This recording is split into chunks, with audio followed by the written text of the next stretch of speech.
नमस्कार दोस्तों, स्वागत है आपका हमारे इस चैनल धूप धुनुची आरती में। दोस्तों, आज विष्णु पूजा के बारे में, जैसे कि आप में से बहुत सारे लोग मुझे बहुत बार कहते हैं कि आप लक्ष्मी नारायण पूजा के बारे में और थोड़ा विस्तार से बताइए, क्योंकि बहुत सारे लोगों के घर पे जो है वो श्री विष्णु की और माता लक्ष्मी के जो सेवा पूजन वो करते हैं। तो लक्ष्मी नारायण पूजा के बारे में या विष्णु पूजा के बारे में वो विस्तार से जानना चाहते हैं। तो ये स्वाभाविक ही है कि विष्णु पूजा के बारे में जो है थोड़ा विस्तार से जानना, क्योंकि ज़्यादातर लोग खासकर उत्तर भारत में जो है और पूर्वी भारत में भी कहा जा सकता है। असल में ये हम लोग कहते हैं कि यहाँ पर ये ज़्यादा है, वहाँ पर वो ज़्यादा है, पर देखा जाए तो ये पूरे भारत में ही जो है कम ज़्यादा इसके प्रचलन है। किसी प्रांत के हिसाब से इस तरह से कुछ नहीं किया जा सकता। ये भावना के ऊपर होते हैं कि कौन विष्णु पूजन को बहुत ज़्यादा महत्व देंगे, कौन जो है देवी पूजन को बहुत ज़्यादा महत्व देते हैं। तो विष्णु पूजा के बारे में आज का हमारा ये वीडियो है।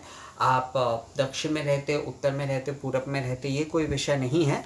यहाँ पर आगम अनुसार मैं आपको जो है विष्णु पूजा के धूप पात्र किस प्रकार के होने चाहिए और आरती की बत्ती जो है, यानी कि आरती और धूप निवेदन या फिर धूप दीप आरती करने के लिए आपको किस प्रकार से व्यवस्था करना चाहिए विष्णु पूजा के लिए, या किस प्रकार के बत्ती और पात्र का इस्तेमाल करना चाहिए, उसके बारे में ही जो है मैं आगम अनुसार जो है आज आपको बताऊंगा।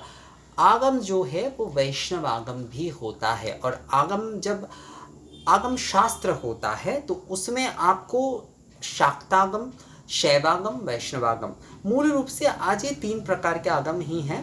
पहले जैसे कि गणपत्य और सूर्य आगम, ये 2 आगम का भी बहुत महत्व था, पर अभी जो है मूल रूप से 3 प्रकार के आगम ही हैं। उसमें से अगर देखा जाए आराधना के तौर पर तो शक्ति आगम और जो है वैष्णव आगम का महत्व, मतलब विशेषता जो है वो और भी ज़्यादा है।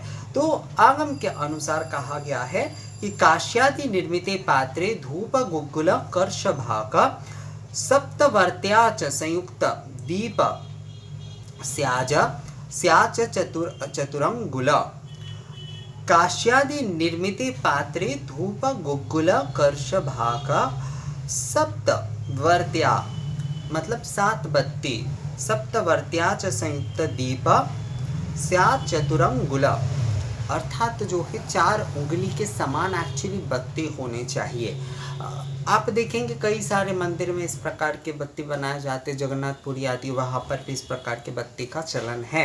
महाप्रभु श्री जगन्नाथ को जो आरती दिए जाते हैं, 7 बत्ती से जो आरती होती है उसमें 4 अंगुली विशिष्ट जो है बत्ती बनाए जाते थे, मतलब अभी भी जाते। पर असल में क्या होता है कि घर पे हर चीज़ें जो है, जो मंदिर में करना संभव होता है, वो हर समय हमारे लिए घर पे करना उतना संभव नहीं होता है। और दीपक के आकार जो है घर पे सभी के जो है मंदिर के प्रकार के होंगे, तो ऐसा संभव भी नहीं है। तो इसलिए हम 7 बत्ती जो है सप्तवर्तया च 7 बत्ती जो है वो हम विष्णु पूजा के आरती के लिए जो है अवश्य जो है व्यवहार करेंगे, अर्थात उसका इस्तेमाल जो है हमें करना ही चाहिए, उसका प्रयोग जो है, उपयोग जो है हमें करना चाहिए विष्णु पूजा के जब हम आरती कर रहे हैं। मैं यहाँ पर कुछ शब्दों का जैसे कि व्यवहार के बारे में कहता हूँ, इस्तेमाल कहता हूँ, प्रयोग कहता हूँ, तो बहुत सारे लोग कहते हैं कि हमारी तरफ ये कहते हैं हमारे, तो मैं कोशिश करता हूँ एक ही शब्दों का कई प्रकार के वर्ड जो है आप लोगों को बताने के लिए, ताकि आप लोगों को किसी भी प्रकार की कोई समस्या ना हो समझने में। बाकी तो भावना की बात है, समझना ना समझना ये सब कुछ अपनी मन के विषय होता है।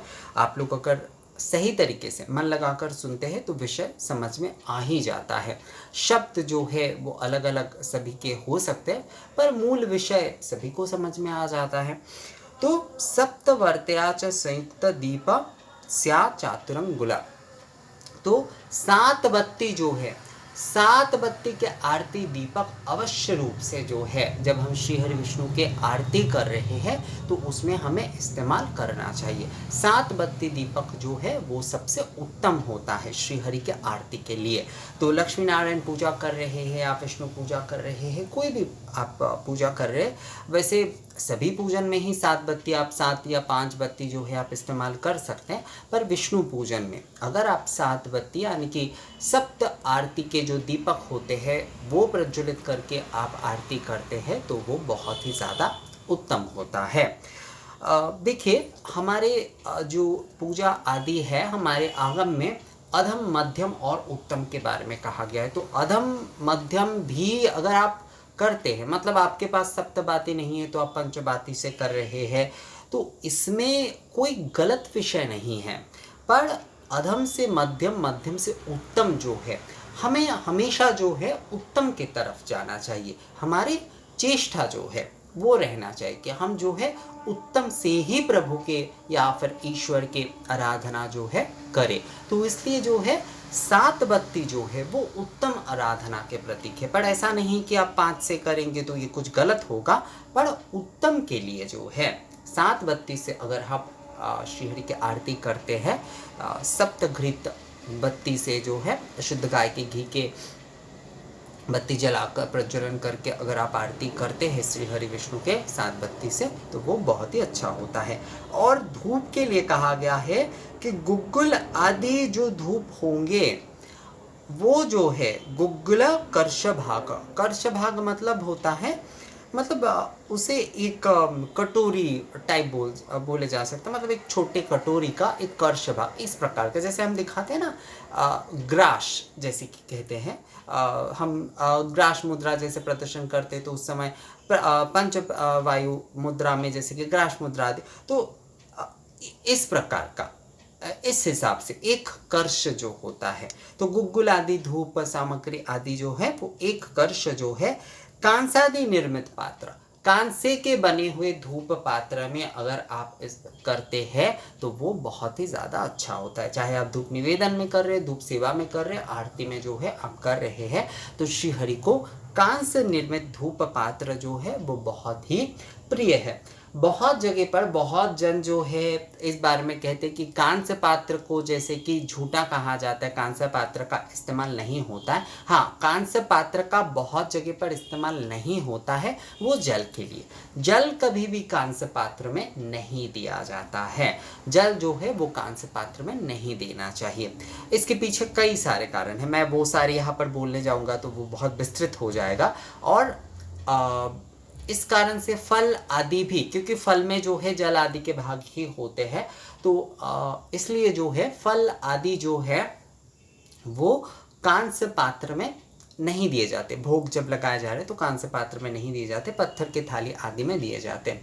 हमारे इस तरफ जैसे कि अन्न आदि का जो भोग दिए जाते हैं वो कांसे की थाली में, जैसे दुर्गा पूजा आदि के समय कांसे की थाली में दिए जाते, पर जल जो है, जल हमेशा पत्थर के ग्लास में ही दिए जाते हैं। जो श्वेत पत्थर के ग्लास आदि होते उसमें, जो पारंपरिक पूजा है, जिन्हें नहीं पता है वो पीतल आदि के ग्लास में भी देते। असल में पीतल आदि के ग्लास में भी जो है उस प्रकार से जब हम संपूर्ण विधिवत तौर पर पूजन कर रहे तो नहीं दिया जाता है, पत्थर के ग्लास में ही जो है असल में जल दिया जाता है। कांसे की पात्र में जल कभी भी नहीं दिया जाता है, कांस्य पात्र जल नहीं दिया जाएगा। पर यहाँ पर ये क्योंकि धूप नैवेद्य है और अग्नि कार्य है, ये जो है मतलब अग्नि माध्यम से जो है ये धूप आदि कर रहे हैं, तो अग्नि के जब कर रहे हैं तो उसमें कांस्य जो है आप इस्तेमाल कर सकते, उसमें कोई समस्या नहीं है। अब कांस्य की धुंची आदि शायद आपको मिलना थोड़ा मुश्किल होगा। पीत वर्ण के धातु यानी कि पीतल के जो धुनुची मिलते हैं आप उससे ही जो है श्रीहरि के आरती करिए। मिट्टी आदि के धुनुची जो है उसका आप इस्तेमाल ना करते हुए आप पीत वर्ण के जो पीतल धातु के बने हुए जो धुनुची पात्र है यानी कि धुनुची धूप पात्र है उसका इस्तेमाल करते ही आप श्रीहरि को या लक्ष्मी नारायण जब भी पूजन कर रहे तो आप धूप निवेदन सेवा आदि आरती आदि आप कर सकते हैं। आगम में जैसे कहा गया है कांस्य निर्मित, अर्थात उस एक समय जो था कांस्य की पात्र में ही जो है बहुत ज़्यादा प्रचलित था श्रीहरि के पूजन के लिए, तो कांस्य पात्र का ही यहाँ पर उल्लेख है। पर जो है अभी जो है कांस्य की धूपदानी यानी कि धुनुची पात्र जो है आपको मिलना मुश्किल होगा। यहाँ पर गुग्गुल के बारे में कहा गया है। बहुत सारे लोग मुझे सवाल कर सकते हैं क्या इसके मतलब अगरबत्ती है ये वो। यहाँ पर कहा ही जा रहा है कांशादि निर्मिते पात्रे धूप गुग्गुल कर्ष भाग। उस समय अगरबत्ती आदि के सवाल ही तो पहली बात नहीं आ रहे हैं। ये संपूर्णता जो है यज्ञ धूप यानी कि जो धुनुची धूप है वही जो है धुनुची धूप या धूपची धूप जो है वही जो है वो श्रीहरि को निवेदन करने के विषय में और उस पात्र में ही धूप प्रज्वलन करके आरती के विषय में कहा जा रहा है। तो कांसादि निर्मित पात्र, तो कांसे के पात्रों में धूप आदि किए जा सकते हैं, पर कांसे क्योंकि कांसे के धुनुची अभी मिलना मुश्किल है तो आप पीत वर्ण के, पीतल जो है इसलिए शुद्ध होता है। धूप आदि करने के लिए पीतल को, अग्नि के लिए जो है जो भी अग्नि कार्य आदि किए जाते हैं उसमें पीतल का इस्तेमाल किया जाता है। पीतल जो होता है वो शुद्ध होता है। जल आदि के लिए मतलब ये पीतल आदि, पीतल या कांसे इस प्रकार के धातु से ज़्यादा जो है जो पत्थर के ग्लास होते हैं या फिर पत्थर के पात्र होते हैं, श्वेत या फिर काले पत्थर का भी एक प्रकार का बनते हैं, उसमें भोग जल आदि देने का ज़्यादा चलन था। अभी वो थोड़ा आपको दिखेगा कि अभी बहुत सारे लोग पीतल का इस्तेमाल कर रहे हैं, पर असल में जो है पीतल आदि जो है ये जो धूप दीप प्रज्वलन करने के लिए इसमें इसका ज़्यादा महत्व है। तो आप जो है पीत वर्ण यानी कि पीतल धातु के धुनुची से ही जो है आप श्रीहरि को और लक्ष्मी नारायण पूजा भी आप जब युगल में कर रहे हैं तब भी जो है उस धुनुची में ही, पीतल की धुनुची में ही जो है आप धूप आदि निवेदन सेवा नैवेद्यम आरती करने की अवश्य कोशिश करें। मिट्टी के धुनुची पात्र जो है इस्तेमाल ना करते हुए पीत वर्ण की, पीतल धातु के धुनुची से ही जो है आप श्रीहरि के पूजन आदि करें।